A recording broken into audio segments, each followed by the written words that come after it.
오늘 같이 볼 말씀은 신약성경 빌립보서 제2장 빌립보서 2장 19절로부터 24절까지 신약성경 320페이지인데요. 오늘은 스크린에 문자가 나오지 않기 때문에 제가 오늘 본문 말씀을 공독하도록 하겠습니다. 같이 보겠습니다. 내가 디모데를 속히 너희에게 보내기를 주 안에서 바라며 너희의 사정을 알므로 안위를 받으려 하노니 이는 뜻을 같이하여 너희 사정을 진실히 생각할 자가 이밖에 내게 없습니다. 그들이 다 자기 일을 구하고 그리스도 예수의 일을 구하지 아니하되 디모데의 연단을 너희가 안 하니 자식이 아버지에게 함같이 나와 함께 복음을 위하여 수고하는지라. 그러므로 내가 내 일이 어떻게 될지를 보아서 곧 이 사람을 보내기를 바라고 나도 속히 가게 될 것을 주 안에서 확신한다. 아멘. 오늘 우리에게 주시는 하나님의 말씀입니다. 우리가 광고에서도 몇 번 얘기했고 오늘 집사님 기도 속에서도 언급했습니다만 여러분 2023년도 우리 결혼하는 교회의 표가 무엇으로 정해졌습니까? 주부에 나와 있는데요. 우리 같이 해볼까요? 복음을 위해 함께 수고하는 교회. 네. 기억력이 좋으신가 봅시다. 전년도 우리 교회 표는 뭐였습니까? 가족은 생각나죠? 가족. 하나님의 가족된 교회. 하나님의 가족된 교회가 지난해 그 전에 우리 교회 표였습니다. 제가 이제 더러운 한인교회 목사로 부임하게 될 때에 이제 더러움으로 아직은 코로나 때문에 오지 못하고 한국에서 기다리고 있을 때 계속 여러분과 함께 영상 설교를 보내면서 몇 달 동안 예배를 드리지 않았습니까? 그때에 2021년도 2월달에 한 주일이었는데요. 제가 주일 예배를 준비하면서 온라인 동영상을 녹화해서 그리고 김영태 목사님께 이메일 통해서 파일을 보내며 목사님 돌아오는 주일 설교는 에베소서 2장 19절에서 22절에 있는 본문을 가지고 함께 지어져 가는 성전입니다. 이렇게 이제 이메일 미리 보내놨어요. 그랬더니 김영태 목사님이 금방 회신을 주셨어요. 목사님 다음 주일 설교가 우리 교회 표하고 똑같아요. 내용이 같다는 거예요. 범위가 본문 범위가 같아요. 너무 좋습니다. 라고 그래요. 제가 그렇습니까? 난 미처 더러운 교회에 금년도 표가 무엇인지 몰랐었는데 알려주셔서 감사해요. 말씀 같이 은혜 나눕시다. 이렇게 했던 적이 있어요. 그리고 제가 4월에 더러움으로 오지 않았습니까? 더러움에 도착해서 우리 김 목사님을 여러 번 만나면서 계속 우리 교회의 여러 가지 일들에 대해서 같이 의논하고 대화를 나누던 중에 목사님 이제 신임 담임 목사님이 오셨으니까 더러운 교회 표를 목사님의 목회의 어떠한 비전 계획에 따라서 이렇게 바꾸셔도 좋지 않겠습니까? 아니면은 내년도 새로운 표를 목사님이 이제 정해주세요. 그렇게 저한테 얘기를 했어요. 그때 제가 우리 김 목사님한테 한 얘기였어요. 목사님 내년도 더러운 교회 표어도 그대로 하겠습니다. 그냥 그대로 하나님의 가족과 같은 교회, 가족된 교회로 하겠습니다. 그랬어요. 그리고 우리 교회 홈페이지를 담당하는 박은영 전사님이 작년, 벌써 1년 전에요. 이제 우리 교회 홈페이지를 새롭게 단장하면서 목사님 웹 디자인을 하는 중에 교회 표를 넣어야 되겠는데 신년도, 즉 2022년도 교회 표가 무엇인지 알려주시면 새로 올려놓겠습니다. 네, 그때도 제가 전사님 금년도, 그러니까 2022년도 표도 지난해와 같이 그대로 가겠습니다. 라고 말씀드린 적이 있어요. 보통은 교회들이 새해가 되면 교회 표어를 새롭게 정하고 또 교회가 1년 동안 나아가야 될 구체적인 실천, 목표 등도 정해서 발표를 합니다. 대개는 그렇습니다. 어떤 교회는 아주 멋지게 인쇄가 잘된 커다란 프랭카드를 막 교회 앞뒤에 옆에다도 막 걸어놓고 그리고 교회 밖에다가도 걸어놓기도 하고 그래요. 그리고 어떤 교회는 예배 시간마다 그 교회를 갔어요. 예배 시간마다 다 기립해서 일어나서 금년도 교회 표 한번 우렁차게 외치고 그리고 찬송 부르고 예배를 하는 교회도 있습니다. 뭔가 새롭게 시작할 때에는 좀 이렇게 으쌰으쌰 분위기를 좀 띄워주고 힘을 모으는 행동이 필요하긴 합니다. 그런데 그런 걸 알면서 더러 하나님교회 부임한 새로운 목사가 해가 바뀌었는데도 전에 사용하던 표를 그냥 사용합시다 하고 바꾸지 않았던 그 이유가 있겠죠. 그렇죠? 여러분들이 묻지 않았지만 있었어요. 있죠. 첫째는 하나님의 가족된 교회, 그 표어 자체가 너무 좋았어요. 너무 은혜로워요. 하나님의 가족된 교회 딱 들으면 따뜻하고 포근한 느낌을 주는 훌륭한 주제 아닙니까? 그리스도의 피로 값주고 사신 교회는 우리 더럽교회뿐만 아니라 모든 교회는 그 피를 통해서 구속을 받은 형제 자매가 한 피 받아서 한 몸 이룬 뭐라고 하죠? 형제요, 자매예요. 주님의 교회는 그래서 교회 그 존재 자체가 아버지 하나님을 사랑하고 예배하는 가족들의 모임, 곧 하나님의 가정입니다. 그게 교회입니다. 그것이 곧 교회의 정체성이에요. 아이덴티티라고 하죠. 교회는 하나님의 가족이에요. 그래서 교회가 교회다움을 잘 보존하기 위해서는 예수 그리스도 안에서 형제 자매의 사랑과 하나님을 힘써 지켜가야 돼요. 그래서 저는 이 표가 너무나도 마음에 들었고 우리 더러마는 교회가 이 표와 같은 그런 교회로 계속하여 자라가야 된다고 생각했습니다. 여러분 우리 교회 주보에 나오는 기도 요청 제 1번에 지난해 금년에 이렇게 기도 요청을 하는 내용이 있죠. 그리고는 뒤에 뭐라고 그랬어요? 표 다음에 이런 교회 되게 해주세요. 이렇게 기도하자고 했어요. 이런 교회 되게 해주십시오. 우리 교회뿐만 아니라 세상의 모든 교회들은 다 하나님의 가족된 교회라고 말씀드렸습니다. 그리고 교회는 그 정체성을 잃지 않고 잘 지켜나가야 됩니다. 그래서 저는 더러마린교회 부임한 후 제 2년째 되던 목회를 시작하던 지난해에도 전년도 표를 그냥 사용합시다 그랬던 거예요. 사실 저 개인 생각으로는요 교회 표를 매년 새롭게 바꿔야 될 필요는 없다고 생각하는 사람입니다. 그래서 전에 있던 교회에서도 사실은 처음에는 표를 바꾸다가 마지막 몇 년 동안에는 교회의 연구 목표에 딱 정해버렸어요. 교회가 자꾸 표를 바꾼다고 교회가 달라지는 건 아니에요. 그렇죠? 그러나 교회가 지향해야 될 목표는 매년 달라지는 것이 아니라 교회의 머리가 되시고 교회의 주인이신 예수 그리스도 안에서 교회는 언제나 동일하기 때문에 굳이 매년 표가 나와야 되는 것은 아니겠다 그런 뜻입니다.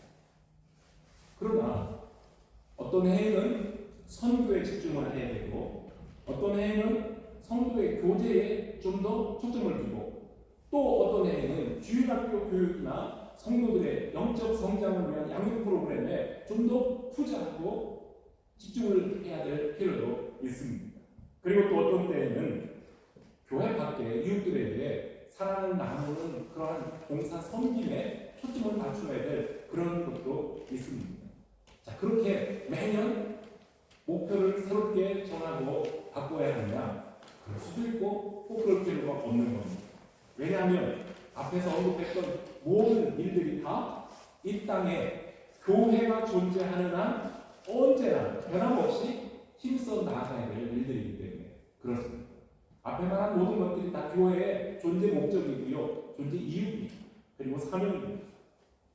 그렇지만 이제 새해가 되었으니 우리가 금년에는 이러한 부분에 좀 더 마음을 모으고 우리 교인들 전체가 기도하면서 힘쓰고 실천하면 좋겠다는 뜻에서 교회의 새해 목표를 정하고 거기에 적합한 표어도 만들어내고 그 표어와 목표를 뒷받침하고 지지해 줄 수 있는 성경의 근거로 성경 구절도 하나 정하는 것이라면 매년 교인들에게 신선한 동기를 부여하는 그러한 목적이 그러한 기회가 되기 때문에 좋습니다. 그런 의미에서 우리 교회가 금년 2023년도에는 복음을 위해 함께 수고하는 교회라는 표를 가지게 된 겁니다. 그런데 여러분들이 금년 주제를 보시면서 표 보시면서 각자 생각을 하셨겠지만요, 어째 표가 좀 두루뭉술하고 좀 그 의미가 이렇게 광범위 브로드하다는 생각이 들기도 합니다. 사실은요, 이 짧은 표 안에는요, 복음이라는 말이 있고요, 함께, 그리고 수고하다, 교회, 이렇게 상당히 중요한 소주제들이 담겨져 있습니다. 그래서 성경을 해석하는 방향에 따라서 신학적으로나 교리적으로 많은 뜻이 담겨 있어서 사실은 복음을 위해 함께 수고하는 교회라는 이 한 표 안에는요, 많은 해석과 설명이 필요합니다. 그래서 새해를 시작하는 즈음에 금년도 우리 교회 목표 혹은 이 표를 두고 앞으로 몇 차례에 걸쳐서 이 표에 담긴 의미와 그리고 구체적인 실천, 방법 등에 대해서 말씀을 나누고 싶습니다. 오늘은 그 첫 시간이라고 생각하면 되겠습니다. 자, 그 다음에 아까 첫 번째 이유는 우리 표 자체가 너무 좋다고 했잖아요. 자, 지난 표가요. 두 번째 이유는 새로 부임한 목사가 전임 목회자가 발표한 전년도 표를 그냥 사용하려 했던 두 번째 이유는 저는 우리 더러마닌 교회가 하나님의 가족된 교회라는 이 표처럼 진실로 교우들이 지금보다도 더 친밀하고 더 순전한 마음으로 하나가 되는 가족이 되기를 바라는 소원이 담겼기 때문이었습니다. 자, 우리 교회는 우리 교회뿐만 아니라 많은 교회들이 코비드-19 때문에 1년 이상 대면 예배를 드리지 못했던 어려운 상황이 있었어요. 그러나 은혜 가운데 잘 극복하고 2021년도 9월 중순경 그때부터 예배당에 모여서 대면 예배를 시작하게 됐었죠. 오래전부터 이 교회의 한 일원으로 한 가족이었던 여러분들은 그동안 못 만났던 한 예배당에서 만나지 못했던 옛날 가족들, 전 교인들이 한 자리에 모여서 말 그대로 가족 재회의 기쁨을 맛볼 수가 있었고, 담임 목사인 저 역시 더럼에 도착한 이후에 5개월 동안 예배당에서 예배드리지 못하고 계속 동영상으로 온라인 예배를 드려왔기 때문에 이제 그 모든 것들이 다 해소돼요. 이로써 모든 교우들을 한 자리에서 만나 예배드릴 수 있었던 것이 너무나 감사했었습니다. 김 목사님 얘기 또 할게요. 김용태 목사님이 귀국을 앞두고 마지막 시간에 이 자리에서 우리와 함께 예배드릴 때에 주일에 설교했던 말씀이 혹시 주제가 뭔지 기억들 하십니까? 자꾸 여러분들 기억력 테스트를 하게 되네요. 역시 그때도 김 목사님이 하나님의 가족된 교회에 대해서 그 본문으로 말씀을 전했어요. 자, 떠나가는 목사가 두고 가는 교우들에게 전하고 싶은 메시지들이 얼마나 많겠습니까? 그렇지만 딱 한 가지만 택하라면 그것은 이 교회를 향했던, 그리고 이 교회를 계속 사모하는 그 목회자의 간절한 소원이 담긴 하나님의 가족된 교회였고, 그것이 교회의 표로 사용되어 왔던 건 아닙니까? 저 역시 지난 교회에서 약 17년간 목회했던 그 교회를 떠나면서 마지막 설교가 있었죠. 주제는 새 계명을 주노니 너희가 서로 사랑하라. 그 주제였어요. 저도 떠나면서 여러분 남아있는 성도들 하나님의 교회를 사랑으로 세워가세요. 그 외에 전할 말씀이 또 있겠어요? 아니, 너무 많은데 그것이 최고였어요. 마찬가지죠. 자, 여러분, 제가 이제 정말 제가 아마 제 기억으로는 신학교 다닐 때 교수님 통해, 설교학 교수님 통해 들었던 예화였던 것 같아요. 아주 오래전에 있었던 한국교회 전설과 같은 이야기가 하나 있습니다. 어떤 목사님이 교회에 새로 부임을 했습니다. 그 목사님의 첫 주일 설교 그 시간에 목사님의 그 설교 내용이 서로 사랑하라는 거였대요. 자, 그 말씀을 전해드린 교우들이 다들 새로운 목사님이 처음 설교를 하셨을 때 아멘으로 응답하며 은혜 받고 다들 돌아갔습니다. 그리고 두 번째 주일이 되었는데 주보에 실린 예배 순서를 보니까 지난주일과 본문도 제목도 똑같아요. 목사님이 실수했나 보다 그랬을 거예요. 자, 그런데 목사님이 설교를 하시는데 지난주에 설교했던 내용을 하나도 안 틀리고 똑같이 레코드를 틀듯이 반복을 하셨습니다. 교인들이 이상하게 생각을 안 했겠어요? 그리고는 목사님을 청빙하는데 앞장을 섰던 장로님들은 이게 무슨 일이야 도대체 웬일인가 하고 속으로 끙끙 앓았는데 대놓고 목사님께 묻지는 못하고 그냥 속으로 앓고 한 주간이 지났습니다. 세 번째 주일이 됐어요. 그런데 세 번째 주일에도 그 목사님은 똑같은 설교를 또 하십니다. 세 번씩. 부활하신 예수님이 갈릴리에 오셔서 베드로에게 시몬 베드로야 네가 나를 사랑하느냐 물었을 때 베드로가 세 번 대답했죠. 예수님은 세 번 그렇게 똑같은 거 질문하실 수 있다고 생각이 되는데 왜 우리 교회 새로 부임하시는 목사님은 도대체 무슨 생각을 하는 분이길래 설교를 똑같은 설교를 재탕 3탕을 하시는가? 혹시 목사님이 새 교회에 부임하여 적응하느라 너무 바빠서 설교 준비할 시간이 없었는가? 아니면 아이고 우리 새로운 목사님은 설교가 저거밖에 없나? 뭐 별별 생각을 다 하면서 우리가 목사님 잘못 모셔왔다. 큰일 났다. 우리에게 큰일 났다. 라고 별별 말이 떠돌아다니고 교회가 온통 수근수근 되기 시작합니다. 견디다 못한 장로님들이 교인들을 대표해서 목사님께 찾아와 이유를 물었습니다. 당연하게 왜 목사님 이렇게 하십니까? 했겠죠. 그때 목사님이 뭐라고 대답을 하셨을까요? 네, 장로님들 맞습니다. 제가 똑같은 설교를 3번씩이나 했습니다. 그 이유는 목사가, 설교자가 하나님의 심부름꾼이 되어서 하나님의 말씀을 성도들에게 전달했는데 한 주간 동안 성도들의 삶을 살펴보았더니 선포된 하나님의 말씀에 순종해서 변화되어 가는 삶의 모습을 전혀 보지 못했기 때문입니다. 그렇다면 교우들이 주의 말씀을 잘못 알아들었을 거라고 생각해서 다시 한 번 더 전해서 말씀대로 살도록 하는 것이 설교자의 책임이 아니겠습니까? 그래서 제가 2번을 전했고 또 3번을 전했습니다. 장로님들, 제가 다음 주에도 똑같은 설교 또 해야 되겠습니다. 그러셨대요. 그제서야 장로님들이 상황 파악을 하고 부끄러워하며 목사님의 뜻을 잘 알겠습니다. 이제부터라도 우리 전 교인 회개하는 마음으로 서로 사랑을 하신 주님의 말씀에 순종하여 살겠습니다 라고 했답니다. 그 이후로 그 교회가 얼마나 은혜로운 교회로 성장했는지 이러한 이야기를 들은 적이 있어요. 이게 정말 전설과 같은 이야기 아닙니까? 세상에 한국 교회 역사상 옛날에 있었던 이야기니까는 그렇지 요즘 오늘날 이런 생각을 가지고 매주 똑같은 설교 3번 반복할 수 있는 배포 큰 용기 있는 목사가 세상에 몇 명이나 있겠습니까? 그리고 그렇게 똑같은 설교를 3번 들으면서 끝에 가서 예 하고 가르침에 순종하는 교회와 교인들이 얼마나 있겠습니까? 어떻습니까? 우리 더러워하는 교회는 가능하겠습니까? 3번씩 설교 한번 해볼까요? 이게 전설 같은 이야기예요.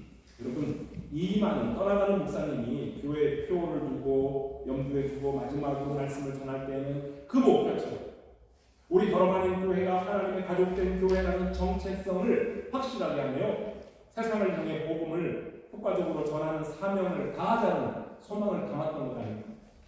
그리고 새로 부임한 목사가 전임 목사의 뜻을 존중하고 공감하면서 한 해 더 같은 마음으로 우리 교회가 예수 그리스도의 제자와 하나님의 자녀된 특별한 은혜를 나누는 은혜의 공동체, 가족 공동체가 되기를 소원하는 겁니다. 코로나로 갇혀서 자주 만나지 못하고 함께 예배 드릴 시간이 많지 못했다가 이제야 자유를 얻었으니 얼굴과 얼굴을 마주하고 예배하면서 교제하며 사랑으로 섬기는 교회로 성장해가는 것이 모든 목회자들, 코로나를 통과하면서 지금 모든 목회자들이 소원하는 바고요.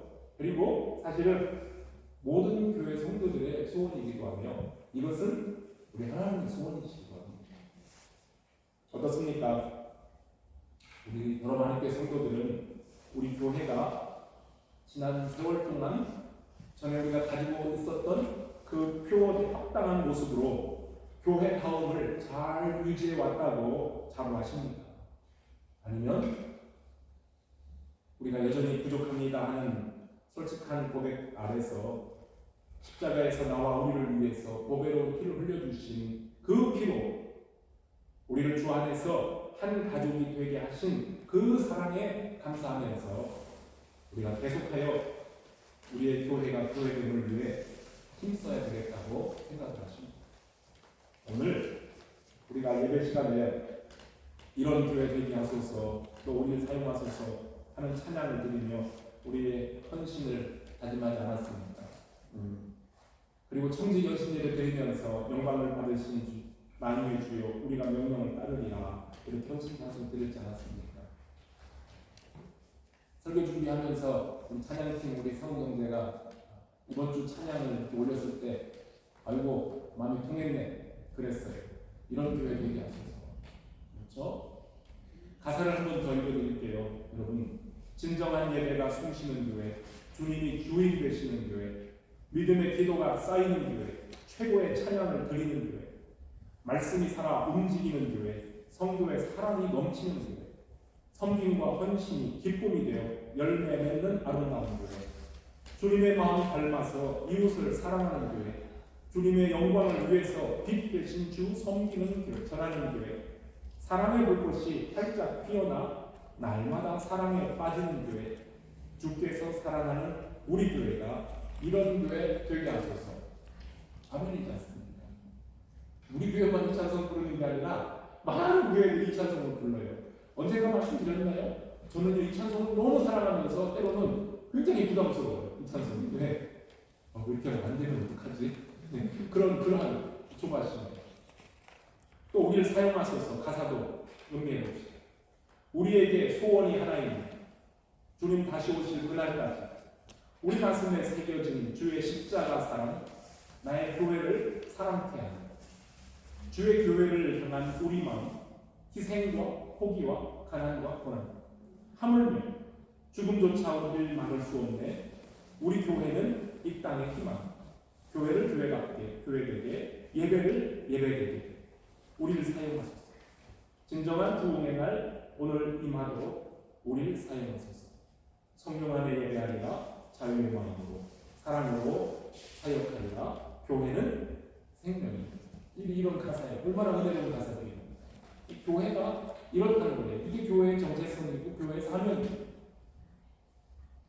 이 찬양의 가사처럼 우리 더럼 한인교회가 한 마음으로 고백하며 힘써 주의 몸된 교회를 사랑하고 또 서로를 섬기는 교회가 되기를 소원합니다.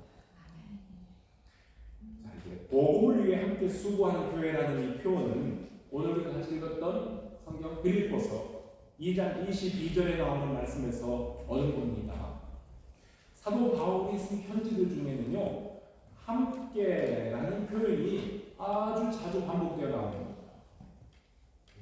우리 한글 성경에는 함께라고 되어 있고요. 어떤 영어 성경에는 together 또는 with라고 해서 share라는 용어도 많이 쓰고 있고요. 헬라어 원어에서는 휜이라는 이 접두어가 들어가요. 그렇게 되면 함께라는 의미가 되는데 바울은 수도 없이 바울의 편지 속에 휜이라는 용어를 다 사용하고 있습니다. 그럼 예를 들면 에베소서에서 함께라는 말을 9번 썼어요. 그 다음에 골로새서에서도 6번을 썼어요. 이렇게 바울은 동역자들에게 보낸 편지에서 주님의 복음을 위해서 함께 수고했던 일꾼들, 그들을 생각하면서 성도들이 주님의 복음을 위해 계속하여 이런 마음으로 함께 합시다 라고 당부를 하고 있는 거예요. 그런데 특별히 우리가 오늘 읽은 이 빌립보서에서는 함께라는 말이 무려 12번입니다.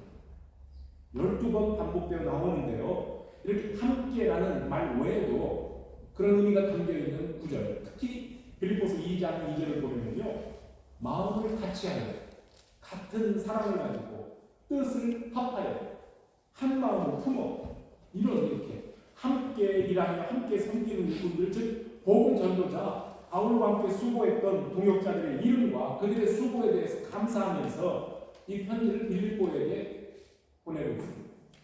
바울은 빌립보 교회 동역자들 이름들을 소개하고 있는데요. 거기에는 첫째 디모데를 비롯해서 에바브로디도, 유오디아와 순두계, 글레멘드 그리고 이름이 나와 있지 않지만 그들과 함께 일했던 일꾼들을 언급하고 있습니다. 언젠가 여러분들 이분들의 이름을 하나씩 보게 될 겁니다. 사도 바울과 함께 복음 전하는 일에 참여했던 일꾼들이 빌립보에서 함께한 그분들 뿐이었겠습니까? 사도 바울의 그 역대기를 기록한 편지, 사도행전을 보면 우리가 잘 알고 있는 의사 누가를 비롯해서 바울과 함께 일했던 실라도 있고요. 빌립보 성에 들어갔을 때에 그를 영접했던, 이름을 영접했던 루디아, 그렇죠? 자주빛 목감 장사 루디아가 있고요. 로마에서 고린도로 이사 왔다가 바울과 함께 정말 열심으로 같은 천막 짓는 업을 하면서 복음을 전했던 부부가 있죠. 브리스길라와 아굴라가 있습니다. 그런가 하면 로마서를 들어보면 갱그레아 교회의 일꾼으로 섬기던 여집사 외베라는 참 훌륭한 분도 있습니다. 뭐 이렇게 이름을 일일이 나열할 수 없는 많은 동역자들이 바울에게 있었습니다. 무슨 뜻이겠습니까? 주님께 부름받아서 이방인들에게 보냄을 받았던 사도 중에 사도, 대사도 바울이었지만 주님의 복음을 전하는 일을 바울 혼자 할 것이 아니라는 겁니다. 하물며 저와 같이 지극히 평범한 목회자들이 어떻게 홀로 주께서 맡겨주신 목양 사역을 다 감당할 수 있겠습니까? 사도 바울이 복음을 들고 가는 곳마다 하나님께서 수많은 동역자들을 보내주셨던 것처럼 이 교회, 더러운 교회의 주인이신 그리스도께서는 우리 교회에도 신실한 주의 일꾼들을 세워주셨고 또 저와 함께 복음을 위해서 수고하게 하시며 앞으로도 그렇게 하실 줄로 믿습니다. 그래서 저는 감사합니다. 2023년도 교회 표를 정하기 위해 말씀을 묵상하던 중에 특별히 저는 빌립보서에 등장하는 교회 일꾼들, 주님께 부르심을 받은 청지기들이 사도 바울과 함께 주의 복음을 전하는 일에 수고했던 그 부분에 집중해서 보게 되었습니다. 사도 바울이 전도자와 선교사로 또는 목회자로서 아시아, 유럽을 다니면서 복음을 전했습니다. 바울이 유럽을 향해서 돌아왔을 때 첫 번째 관문 빌립보 성에서 만난 그때 루디아를 통해서 빌립보 지역에 교회가 세워졌었고 빌립보 교회는 그 만남을 시작으로 해서 바울이 순교하는 그때까지 복음 전도 사역을 위해 물신양면으로 협력했던 아주 훌륭한 든든한 동역자 같은 교회였습니다. 복음을 위해 함께 수고한 교회라는 표현은 빌립보서 전체에 흐르고 있는 바울과 빌립보 교회의 아름다운 동역 관계에 초점을 맞춰 나왔습니다. 그런데 표를 만들다 보면 거기에 해당하는 주제 성구가 한 절이 꼭 필요했죠. 그 한 절을 오늘 읽었던 본문의 2장 22절 디모데의 연단을 너희가 나니 자식이 아버지에게 한같이 아들이 아버지에게 한같이 나와 함께 복음을 위하여 수고해야 된다. 이 말씀을 대표 구절로 삼은 겁니다. 나와 함께 복음을 위하여 수고해야 됩니다. 바울이 믿음의 아들, 사랑하는 아들이라고 부르며 아꼈던 디모데는 사도 바울이 2차 전도여행을 하던 중에 아시아 지방에 잠시 머물러야 할 때에 그때에 바울을 대신해서 디모데를 빌립보 지역으로 보내어 순회 신방을 하도록 맡길 만큼 신뢰가 두터웠던 사람입니다. 그래서 빌립보 교회와 디모데는 서로 잘하는 사이였습니다. 그리고 바울이 로마 감옥에 갇혀서 더 이상 빌립보 교회를 찾아가 볼 수 없게 되었을 때에 바로 오늘 본문 19절에 나온 것처럼 디모데를 보내겠다는 겁니다. 빌립보. 내가 디모데를 너희에게 속히 보내기를 주 안에서 바라는 것은 너희의 사정을 알고 안위를 받으려 함이라 했습니다. 빌립보 교회에서 들려오는 정확한 상황, 소식을 알고 싶었습니다. 왜냐하면 빌립보에서 들려오는 어떤 소식이 사도 바울의 마음을 염려케 했어요.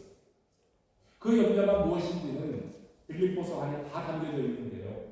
이 다음 또 기회에 이 말씀을 나누도록 할 겁니다. 자, 그런데 왜 바울이 그 많은 사람들 중에 디모데를 보내겠다고 했습니까?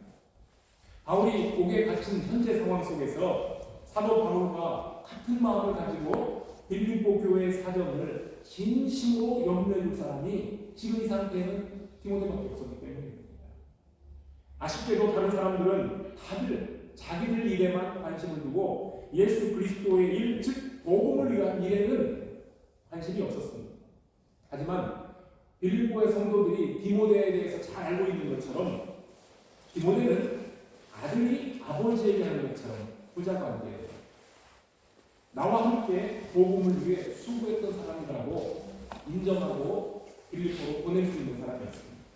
그리고 말하기를 지금 내가 감옥에 갇혀 있지만 나의 일이 어떻게 진행될 것인지 내가 형편 지켜보면서 먼저 디모데를 여러분들에게 보내며 그리고 나도 주님께서 허락하신다면 감옥을 나가서 당신들을 찾아볼 겁니다. 그렇게 될 것을 나는 믿습니다. 이러한 편지를 하는 겁니다. 디모데는 아들이 아버지에게 하는 것처럼 같은 마음 가지고 그리스도의 복음 전하는 일에 참여했던 동역자입니다. 아버지와 아들 관계, 이게 가족이죠. 그렇죠? 아들과 아버지 모이면 가족이잖아요. 근데 혈육이 아니고 디모데는 믿음으로 낳은 아들이었어요. 그럼에도 불구하고 그리스도의 피로 하나가 된 하나님의 가족이었습니다. 빌립보 교회와 바울 그리고 바울과 디모데가 주 안에서 한 가족이 되어 주님을 위해 복음을 위해 함께 수고했던 것처럼 우리 더러운 한국교회 교우들이 여러분들끼리 서로 한 가족으로서 복음을 위해 수고하시길 바랍니다. 그리고 저와 여러분들이 이런 관계 속에서 주님께서 맡겨주신 복음을 위해 함께 수고하는 교회로 금년 한 해를 계속 전진할 수 있기를 바랍니다. 가족은 우리 한국에서 사용하는 말로 가족은 다른 말로 또 뭐라고 부르죠? 진짜? 가족이 몇이야? 너네 집에 식구가 몇이야? 잘 알죠? 식구 의미는 알죠? 밥 식자에다가 일인자예요. 밥 먹는 일이 몇이야? 그 말이죠. 당신 집에 밥 먹는 일이 몇 개야? 몇 사람이 함께 모여 살아 그 말이죠. 우리 더러운 교회는요, 하나님의 집이라는 한 집에서 매 주일마다 하나님의 영의 양식을 같이 먹는 식구예요. 하나님의 가족이다 그 말입니다. 그리고 사실 매 주일마다 예배 마치면은 아래층에 내려가서 육신의 양식도 같이 먹는 식구예요. 우리는 식구 맞습니다. 오늘은 사발면입니다. 식구입니다. 지난 몇 년 동안 하나님의 가족된 교회라는 표 안에서 우리가 함께 신앙생활을 해왔으니 그렇다면 이제는 우리는 가족이라는 정체성을 더 분명히 해야 됩니다. 그리고 우리가 가족이라면 이제 동일한 목표를 공유하고 한 마음으로 함께 일하는 공동체가 되어야 하지 않겠습니까?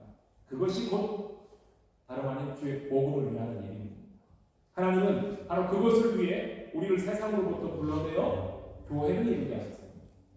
복음을 위해 함께 수고하는 교회로서 우리가 어떻게 수고해야 될까, 어떻게 해야 될까라는 구체적인 실천 사항들은 앞으로 빌립보서를 계속 읽어가면서 찾아봅시다.